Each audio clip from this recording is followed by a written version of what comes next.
메시지를 준비해 놨었는데 칸타타더라고요. 그래서 성경 구절이라도 바꾸자 싶어서 바꿨습니다. 그리고 잔뜩 준비를 했어요. 앞뒤로 꽉꽉. 여기다 딱 써야지 그랬는데 그러면 또 칸타타 하고 그러니까 시간이 걸리니까 제 시간에 좀 빨리 끝내게 하기 위해서 쓰지 않고 하도록 하겠습니다. 하나님이 우리와 함께 하시다라는 뜻입니다. 임마누엘. 이사야서 7장 14절의 말씀이 마태복음 1장 23절에서 성취가 되어졌습니다. 보라, 처녀가 잉태하여 아들을 낳을 것이요 그 이름을 임마누엘 하리라. 이를 번역한즉 하나님이 우리와 함께 하시다라는 말씀입니다. 지난주 강단에도 주님이 우리를 부르신 이유는 함께 하기 위함이요, 우리는 24시간 하나님과 함께 하십니다. 굉장히 감사하죠. 무슨 일이 일어나도 우리는 항상 힘들어하는데 그때도 하나님은 우리 안에 함께 하십니다. 제가 요즘에 메시지 복이 터졌습니다. 툭 하면 올라오고 아주 정신이 없습니다. 근데 그래도 감사한 게 한 번도 이렇게 옛날부터 목사님이 말씀하셨을 때 싫어요 했던 적은 한 번도 없는 것 같아요. 또 못하는 주제에 예 알겠습니다. 제가 순종은 굉장히 잘합니다. 그래갖고 새벽에도 쓰고 또 낮에도 쓰고 내일 새벽 일주일 내내 새벽기도 담당입니다. 목요일은 또 구시기도 담당하게 되고, 그리고 또 돌아가면서 하신대요. 또 우리 이양희 목사님이요, 얼마나 감사한지. 사회도 우리 월남 목사님은 또 이렇게 장기가 한 번 시키면 계속 시키시는데 바꿔주신다 그래서 할렐루야 했는데 다음 달에 2부 또 찬양을 사회를 보래요. 그래서 안 목사한테 왜 또 2부냐 1월 달에 했는데 그랬더니 또 가나다 순으로 나간대네. 그래서 어쨌건 힘들게 그거를 또 짜시는 분들도 있는데 순종하는 게 도와주는 거다 싶은 생각이 들고, 저 자신을 위해서는 굉장히 감사한 일이기도 해요. 메시지 이렇게 흘려 지나갈 것도 다시 한번 또 생각하게 되고, 제가 굉장히 제일 힘든 게 다른 건 다 자신 있어요. 얼굴 빼고. 근데 자신 없는 게 뭐냐 하면은 소리 이상 안 올라가요. 그래갖고 찬양을 부르면 한 단계를 내리는데, 저희 딸이 작곡가를 나왔잖아요. 걔가 찬양하는 기본이 안 됐다는 거예요. 안 올라가도 기를 쓰고 올려야 된대요. 근데 안 올라가는 걸 어떻게 해요? 억지로 올리면 꺾어지는데. 그래서 어쨌건 이게 한계입니다. 그래서 목소리가 그렇기 때문에 사회 보지 마세요 그러면 할렐루야입니다. 우리 이양희 목사님이 이렇게 굉장히 죄송하기도 해요. 목소리가 제가 이렇게 올라가질 않아서. 그것과 상관없이 하나님은 꼭 사람을 또 필요할 때 부르시고 또 필요한 대로 쓰십니다. 예수 그리스도의 의미는 뭐예요? 주는 나의 주인, 구원자, 나의 왕이시란 말입니다. 그래서 예수는 나의 구원자면서 나의 왕이십니다. 반드시 예수님이 그리스도로 오셔야 될 이유가 있습니다. 예수님이 그리스도로 오시지 않았으면 우리 인생은 완전히 끝나는 겁니다. 사람에게 찾아온 문제가 있어요. 원래 인간은 하나님의 형상대로 지음받고 하나님과 교제할 수 있는 영적 존재요, 축복된 존재로 만들었어요. 창세기 2장 7절에 여호와 하나님이 땅의 흙으로 사람을 지으시고 그 코에 생기를 불어넣으시니 사람이 생명이 된지라 그랬습니다. 흙으로 지으셨다 그러면 흙으로 지었다 그러면 돼요. 근데 어떤 사람이 저를 전도를 하는데 그 흙이 어떤 흙인지 아니는 거예요. 흙이지 무슨 어떤 흙이야. 그 흙 속에는 무슨 원소가 들어가고 무슨 재료가 들어가고 막 그래요. 듣다 보니까 이상한 거예요. 동북교회도 왔다 그래요. 전도를 하는데 그러면서 중요한 비밀을 하나 가르쳐 주겠대요. 그게 뭐냐 그랬더니 아무래도 흐름이 이상해. 아담 이전에 사람이 있었던 걸 아냐. 이거 뭔지 알죠? 신천지. 그래서 에이 재수없게 신천지가. 제가 그 자리에서 일어났어요. 왜냐하면은 아무리 얘기해도 듣지 않거든요. 여기 동편에서 이제 만나서 그렇게 됐는데 그냥 큰 소리 치고 야단쳤어요. 말도 안 되는 소리 하지 마라.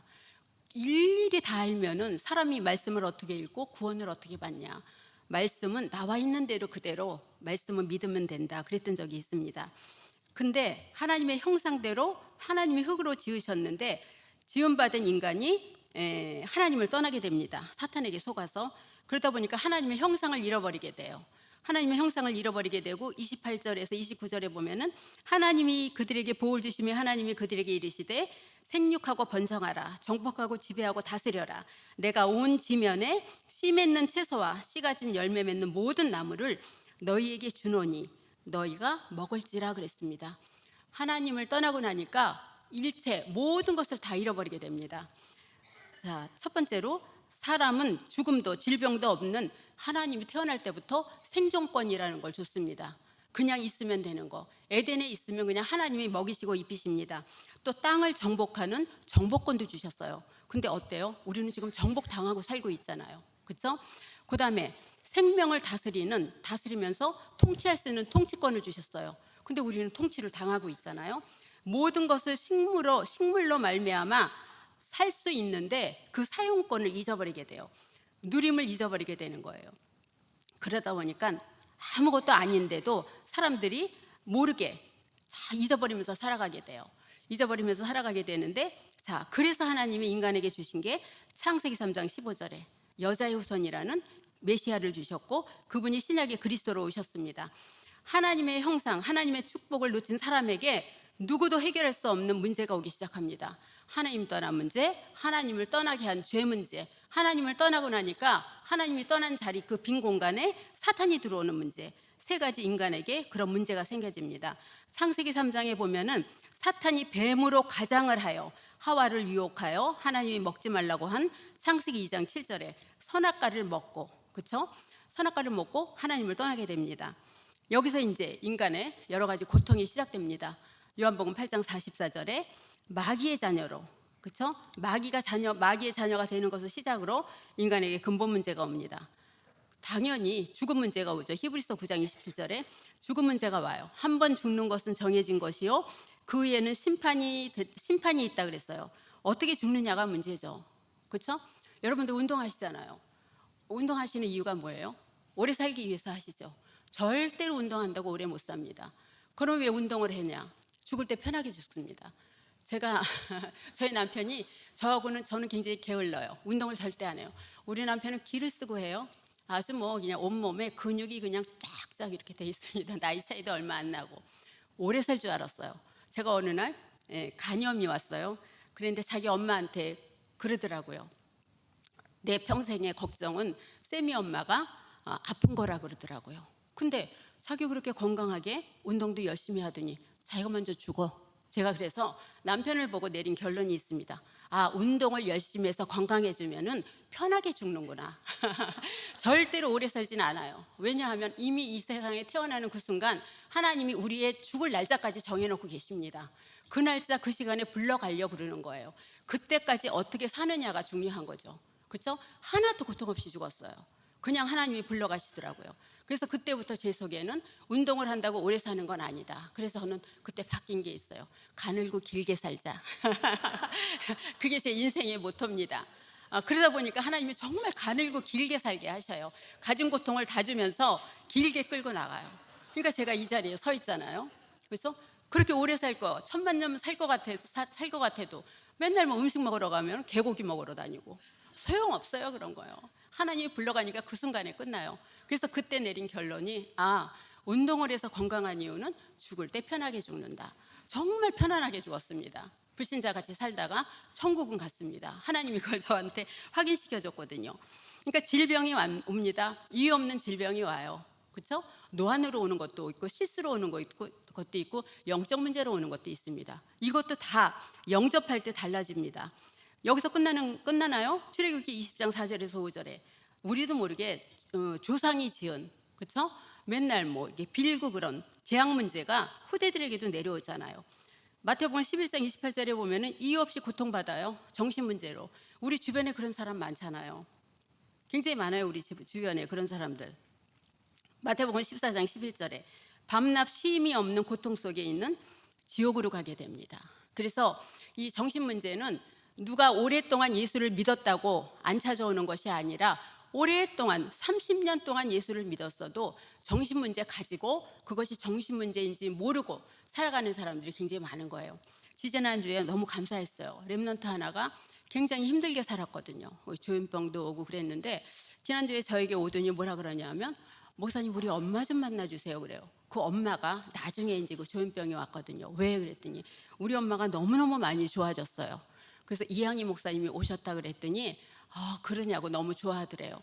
메시지 엄청 은혜된다 그랬더니 너는 좋겠다 그렇게 얘기를 하더라는 거예요. 우리 권사님이. 그래갖고 자기 엄마 좀 만나달라고. 그러니까 똑같은 조현병을 가졌는데도 하나님이 렘넌트하고 어른이 받아들이는 거하고는 다르더라고요. 렘넌트는 그만큼 들어간 게 많지 않아서 그런지 이 아이는 빨리 빠져나와요. 그래서 아까도 교회에서 이렇게 왔다 갔다 하더라고요. 그거 보면은 이유 없는 고통입니다. 뭐 누가 갖다 줬습니까? 그렇지 않아요. 그 사람에게 온 그 정신적인 문제는 남편이 두려워서 온 거예요. 이 남편들이 나빠요. 왜 그렇게? 그러니까 이 두려움도 사실은 보면은 남편 저기도 아니죠. 하나님 떠나고 나서 아담아 어디 있느냐? 내가 두려워서 숨었습니다. 선악과 먹고 나서 온 두려움인데 그냥 그 권사님이 되게 연약하거든요. 항상 남편에게 대한 두려움이 있는 거예요. 그렇죠? 왜 딴 사람들 같이 내 아들을 키우지 못해? 그런 거에 대한. 그래서 아이가 조현병이 오니까 남편이 나를 야단치면 어떡하지? 남편이 저걸 갖고 나를 윽박지르면 어떡하지? 그러다가 어느 날 교회에서 쓰러져 버렸잖아요. 그리고 바로 이렇게 실려갔는데 그때부터 이 렘넌트는 천천히 왔는데 조현병이 이 엄마는 그냥 바로 와버렸습니다. 그만큼 상처가 많이 깊었다는 거죠. 밤낮 쉼 없는 고통 속에 있고 그러다 보니까 이것들이 누구한테 내려갑니까? 자녀들한테 그렇게 그대로 내려가게 돼요. 이로써 세 가지 문제가 오게 되고 여기서 이제 빠져나오지 못하니까 태어나는 모든 사람은 로마서 3장 23절에 죄인으로 태어납니다. 아무리 잘나도 죄인으로 태어납니다. 뭐 목사님 아들이라고 원죄 없이 태어납니까? 아닙니다. 원죄 있습니다. 상관없어요. 태어나는 조건은 다 똑같습니다. 로마서 3장 23절입니다. 신분이 하나님의 자녀에서 마귀 자녀로 바뀌게 됩니다. 그러면 그 가정의 분위기가 일시적으로 금방 달라집니다. 마귀의 자녀가 주인이 되니까. 이 문제를 해결해 보려고 나름대로 몸부림칩니다. 선행을 해보고 종교를 해보고 철학을 해보고 가진 노력을 다 해보지만 소용없어요. 우리 현장에 나가면은 오랫동안 천주교를 다녔는데도 하나님을 못 만난 사람들이 있잖아요. 그렇죠? 그들에게 우리가 신분을 이렇게 바꿔주는 또 복음을 전하기도 하잖아요. 그래서 우리는 어쨌건 나가야 됩니다. 그래서 나가서 뭘 하느냐? 전도를 해야 됩니다. 그것이 사명이고 하나님의 명령입니다. 그러면 어떻게 다니느냐? 내가 다니는 직장에서, 그렇죠? 내가 가는 마트를 가게 되면 마트에서, 아니면 내가 스케줄이 있어서 병원에 가면 병원 가서 의사 선생님들 만나시면 돼요. 우리가 스스로 저 사람한테는 못 전하겠어. 전혀 그렇지 않습니다. 오히려 의사 선생님들이 더 메시지 잘 받아줘요. 옆에 있는 간호사들이 오히려 더 방해를 하게 되지. 저도 갈 때마다 병원을 여러 번 가기 때문에 갈 때마다 선생님들한테 이거를 이렇게 전달해 주거든요. 그리고 가고 나서 요즘에는 이제 정형외과를 6개월에 한 번씩 가요. 삼성의료원 가서 전도지를 딱 주잖아요. 그럼 오셨어요? 그리고 저를 인사를 해요. 지난번에 주신 거 2번 읽었습니다. 그렇게 얘기를 하거든요. 읽는 자체만으로도. 그렇죠? 그래서 제가 주면은 너무 당연하게 받아요. 그러니까 우리가 있는 현장에서 복음을 전하는 것이 우리의 사명입니다. 어디를 특별히 가는 게 아니라 주문 받으면 좋고 안 받으면 말고 그렇게 생각하시면 됩니다. 상처는 누가 줘요? 내가 스스로 받는 게 상처입니다. 다른 사람이 나를 상처를 주는 게 아니라 내가 스스로 그 상처를 받아들이기 때문에 그럽니다. 우리가 사람에게 은혜를 줍니까? 아니에요. 은혜는 하나님이 주셔요. 그럼 누가 받아요? 은혜는 내가 받는 겁니다. 하나님이 일방적으로 쏟아 부어주시는데 내가 안 받으면 나의 것이 안 되어지거든요. 오늘도 여러분들 강단 말씀을 들으면서 나의 복음으로 잡아진 하나님이 주신 은혜가 있습니까? 내가 잡아야 됩니다. 목사님은 하나님의 심부름을 하십니다. 심부름을 하시는데 잡아서 내 속에 넣어주실 수는 없습니다. 내 영적인 상태에 따라서 하나님의 말씀을 내가 붙드는 것이 그것이 은혜입니다. 하나님을 만날 수도 없고 제 문제 해결할 수도 없고 사탄의 권세를 권세를 꺾을 수도 없어요. 그러니까 이게 어느 정도로 문제가 오냐 하면 눈에 보이지 않는 그런 것들인데 굉장히 안타까워요. 어느 날 이제 누가 한 사람을 소개를 했어요. 너무 이쁜 사람인데 40이 넘었는데 아기를 하나 낳았는데 시집에서 소박받고 왔대요. 소박은 이렇게 쫓겨나는 거잖아요. 왜 그러냐 그랬더니 살다가 정신적인 문제가 와서 시집 식구들이 쫓아내고 아이는 뺏었다고 얘기를 해요. 그래서 그 엄마가 천주교를 다니다가 이제 복음을 듣고 동북교회로 옮겼어요. 옮겼는데 이 아이가 우리 교회에서 예배를 드리다가 행방불명된 거예요. 아이도 아니지 40이 넘었으니까 아주 예뻐요. 그래갖고 걔를 찾으러 막 사방팔방으로 다닌 거예요. 여기저기 논둑에 있을 때. 그때 예배드리다가 나갔어요. 그러고선 못 찾았어요. 그리고 얼마 있다가 그 대군가 거기서 발견이 되어졌어요. 발견됐을 때는 임신 2개월인가 그렇게 해서 발견이 되어진 거예요. 그리고 엄마가 찾아서 데려다가 낙태시키고, 그리고 이제 집으로 데려왔는데 어느 날 집에서 나와서 큰 행길을 건너다가 교통사고로 죽었거든요. 그러니까 정신 문제가 하나 오면은 온 집안이 쑥대밭이 됩니다. 아이가 너무 보고 싶어 하는데 정신 문제 있다고 아이가 안 보고 싶은 건 아니잖아요. 우리가 그런 현장들을 많이 보거든요. 그 엄마가 딸 고치려고 우리 교회 왔다가 이제 딸이 여기서 이제 예배드리다가 이렇게 나가니까 그때부터 이제 중단을 하더라고요. 우리는 많은 동기를 갖고 있습니다. 내 문제를 갖고 오늘도 교회에 올 수가 있거든요. 하나님은 그 문제를 문제로 보지 말라고 하십니다. 왜냐하면 그의 나라와 그의 의를 구하면 모든 것을 더해 주신다고 약속을 하셨습니다. 하나님과 나와의 언약의 체결이 있어야 됩니다. 이명계약이 있어야 됩니다. 뛰어넘어설 수 있는, 뛰어넘는 게 쉽지는 않을 겁니다. 그래서 더 하나님께 기도하면서 인도받아야 되는 거 아닌가라는 생각이 듭니다. 인간이 절대 이 문제를 해결할 수가 없어요. 왜냐하면 영적 문제니까. 육신의 문제는 영적인 문제의 결과로 오는 거거든요. 문제 해결의 길을 이제 제시하셨습니다. 구약의 메시아로 오시겠다고 약속을 하셨고, 신약의 그리스도로 오셨습니다. 그분이 바로 예수님이십니다. 사도행전 4장 12절에 보면은 예수 외에 세상에는, 이 지구상에는 하나님 떠난 문제, 근본 문제를 해결해 줄 사람이 없다 그랬어요. 다른 이로서는 구원받을 수 없다고 절대로 말씀이 나와 있습니다. 요한복음 14장 6절에 내가 곧 길이요 진리요 생명이니 그리스도 밖에는 길대 주실 리가 없다고 말씀하셨습니다. 로마서 8장 2절에 예수 그리스도 안에 있는 생명의 성령의 법이 죄와 사망의 법에서 우리를 해방시켰다. 법적으로 우리는 해방된 사람입니다.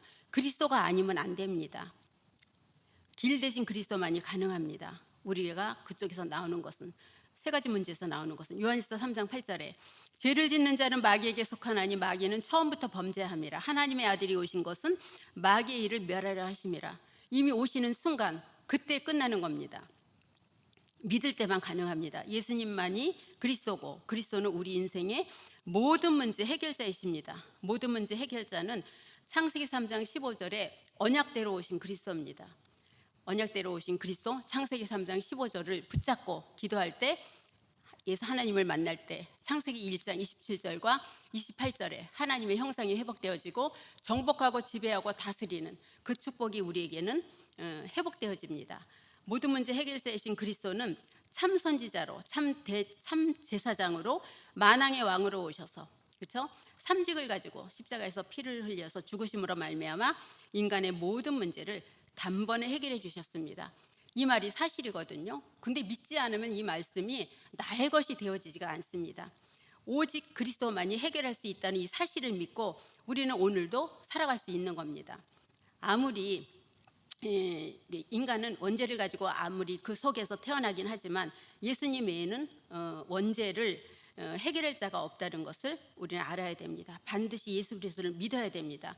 공자도 맹자도 소크라테스도 하나님의 아들이 아니십니다. 사람의 몸을 입고 태어난 사람들입니다.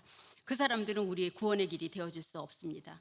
구원의 길, 축복의 길은 오직 예수님만이 구원의 길입니다. 나를 위해 죽으신 예수 그리스도를 믿고 요한복음 1장 12절에 영접할 때 나의 원죄, 자범죄, 과거, 현재, 미래와 모든 죄에서 우리는 빠져나오고 해결을 받고 용서받을 수 있습니다. 사도행전 16장 31절에 주 예수를 믿으라 그리하면 너와 네 집이 구원을 받으리라 그랬어요. 사람이 무언가 이렇게 믿음으로 놓고 기도할 때, 그렇죠? 하나님이 그 말씀을 들어주십니다. 나 한 사람으로 말미암아 우리 가족이 구원을 받는다는데요. 그래서 믿을 때 하나님의 역사와 능력이 나타납니다. 믿음이 없이는 할 수가 없는 거죠. 계시록 3장 20절에 볼지어다 내가 문 밖에 서서 두드리노니 문을 열면 내가 그에게로 들어가 그와 더불어 먹고 그는 나와 더불어 먹으리라 그랬습니다.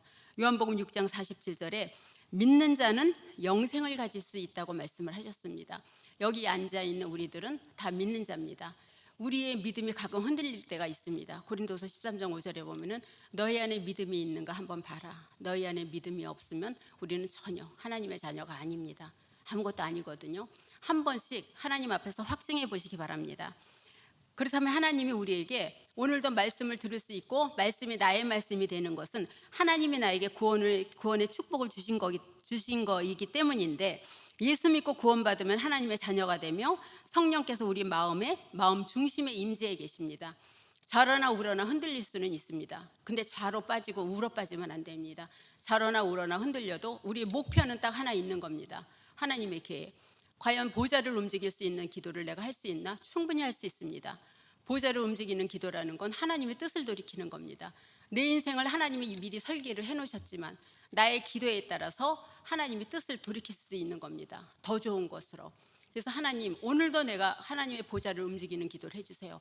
보좌가 움직입니까? 보좌는 왕의 자리인데 보좌는 안 움직이는데, 하나님의 보좌를 움직인다는 것은 하나님이 그만큼 나에게 내가 기도할 때 뜻을 돌이키신다는 거예요. 히스기야 왕의 죽어야 되는데 15년을 살려주는 그 뜻을 돌이켰듯이, 다윗이 기도할 때도, 다니엘이 기도할 때도 하나님이 그런 축복을 주셨던 것처럼, 우리가 정말 믿음으로 하나님의 뜻을 놓고 기도할 때 하나님은 나를 위해 우리의 하나님의 뜻을 돌이킨다는 겁니다. 예수 믿고 구원받으면 하나님의 자녀가 되고 성령께서 마음 중심에 임재해 계시면서 하나님 자녀된 신분과 축복과 권세를 주십니다. 하나님 자녀 되면은 신분의 축복을 받을 수 있어요. 언제나 하나님과 늘 함께 계시고 언제 어디서나 동행하시고 인도받고 승리하게 됩니다. 이것이 하나님 자녀에게 주신 세 가지 신분입니다. 그러면서 자녀들을 보면 자녀의 축복은 어마어마합니다. 어떤 사람이 영접했는데 사시나무 떨듯이 떨면서 영접을 했어요. 어떤 사람은 영접했는데 아무 느낌도 안 일어나요. 어떤 사람은 영접을 했는데 그날 밤에 온 가문의 할아버지 할머니가 나타나서 자기를 째려보고 있다는 거예요. 그렇죠? 보면은 어떤 사람이 예수님을 영접했어요. 영접하기 전에 어떤 일이 있었냐면, 제가 먼저 다니던 교회 성도 중에서 너무 인생이 편한 거예요. 그래갖고 아이도 큰 아이들 2명 낳아놓고 이제는 마스코트 같이 딸 하나 낳아야지. 그래서 딸을 낳은 거예요. 마스코트로 딸을 낳은 거예요. 근데도 인생이 허무한 거예요. 그러다가 하나님께 기도를 했어요. 이 사람은 기도의 사람이니까, 하나님, 뭔가 하나님이 나에 계시다는 거를 나에게 보여주시고 나에게 확인해 주세요. 그런데 그날 밤에 자는데 귀신이 들어오는 꿈을 꾼 거예요. 그때부터 40일간 잠을 못 자. 우리 집에 귀신이 있다라는 생각에. 그걸 이제 우리 구역장님이 저한테 얘기를 하더라고요. 제가 그때 신학원 다닐 때인데, 저도 구역장이었는데 구역장님, 우리 그 집사님이 귀신이 들어온 걸 봤는데 잠을 못 자요. 낮에만 자요. 무섭다고 그래서 데려오라 그래갖고 그냥 십자가 그리고 영접시켰어요. 그날 밤에 자기네 집에서 귀신이 들어온 자리에서 그 자리에서 나가는 걸 본 거예요. 그래갖고 이제 그때 전도 다락방 운동이 많이 일어났거든요. 어떤 사람은 사시나무 떨듯이 떨면서 영접하고, 어떤 사람은 아무 일이 없으면서 영접해요. 저는 아무 일이 없었어요. 그래서 영접이 됐나 안 됐나 모를 정도로. 근데 인생을 살다 보면 하나님이 나와 함께 하시는 게 보여지고 느껴지는 거예요. 절대로 겉으로 표시 안 나도 절대 의심할 필요 없습니다. 그래서 우리가 그냥 믿으면 됩니다. 사도행전 1장 8절에 권세 축복을 주셨어요. 세계복음화 되는 그 일에 하나님이 우리를 쓰십니다. 이 축복을 주신 이유는 마태복음 28장 16절에서 20절에 모든 족속에게 가라 그랬어요. 어느 현장이건 마다하지 말고 가야 되겠죠. 제가 계획과 목표가 40분이었습니다. 40분이었는데 2줄 남았습니다. 성공했습니다. 시간 계획에. 모든 족속에게 가는데 여기는 이렇다고 안 가고 저리는 저렇다고 가고 그러면 안 됩니다. 제가 제일 가기 싫어하는 집이 무석인이에요. 무석인에다 돌아온 사람들. 무석인에 한 번은 다 문이 열렸어요. 안양 지역 사역할 때인데 갔는데 이제 무석인이, 그러니까 영접을 하고 데려오는 사람들은 다 좀 이렇게 정신적으로 가까이 가기 싫은 사람들이에요. 안 씻고 그런 사람들. 근데 거길 가면 항상 간식을 내놔요. 그때만 해도 제가 40인데 처음에 왔는데 젊을 때였잖아요. 근데 그래도 나름대로 이제 그룹의 비서실에 있기도 하고 그랬는데 간식을 내놓는데 골고루 다 있어요. 바나나 우유, 그다음에 초코 우유, 서울에서 나오는 흰 우유, 보름달 빵서부터 시작하고 가진 주스가 다 있어. 그래서 이 분이 내놨는데 먹긴 먹어야 되는데 뭔가 깨름직해. 그래서 어쩌다가 이렇게 눈을 보다가 날짜를 본 거예요. 날짜를 봤더니 다 며칠 지난 것들이야. 그래서 집사님, 이거 어디서 났어요? 그랬더니 아침에 나가서 한 바퀴를 돌면은 슈퍼마다 모아놨다 주신다는 거예요. 그걸 아껴놨다가 또 2, 3일 지난 다음에 저를 대접을 해요. 나 대접 안 받아도 되는데. 빵도 며칠 지난 거야. 근데 안 먹으면 안 되잖아요. 먹어야 되는 거예요. 꾸역꾸역 먹다가 구역질도 하고. 어떤 집은 아까 그 집 나갔다가 같은 게 있죠. 교통사고로 죽은 집은 가면은 그 정신문제 있는 사람들에게 방구를 껴요. 그래서 들어가면 punkpunk 껴요. 이렇게 사역을 하고 있으면 막 냄새 나요. 씻지도 않고 젊고 이쁜데 뿡뿡 껴요. 끝나고 나면은 그 집은 또 도토리묵을 잘 써. 이 엄마가 도토리묵을 써오는데 쟁반에 똥 같은 걸 갖고 나온 거예요. 그래서 아니 집사님, 성도님이에요. 천주교에서 왔기 때문에 이거 뭐예요? 네 그랬더니 도토리묵을 썼는데 잘못 써갖고 그게 그렇게 됐다는 거예요. 이쪽에서는 방구 끼고 있지, 냄새 나지, 도토리묵 먹으라 그러지. 제가 정말 그거는 못 먹겠더라고요. 그래서 같이 간 사람한테 다 먹으라고 줬어요. 내가 아무리 교육자고 모든 걸 다 먹어야 되지만 저도 먹기 싫은 게 있잖아요. 그렇죠? 근데 그걸 안 먹으면 안 돼요. 그래서 또 이 그 무당 했던 분은 싸죠. 집에 가져가서 뭐 애들이 7세 8세 갑니다.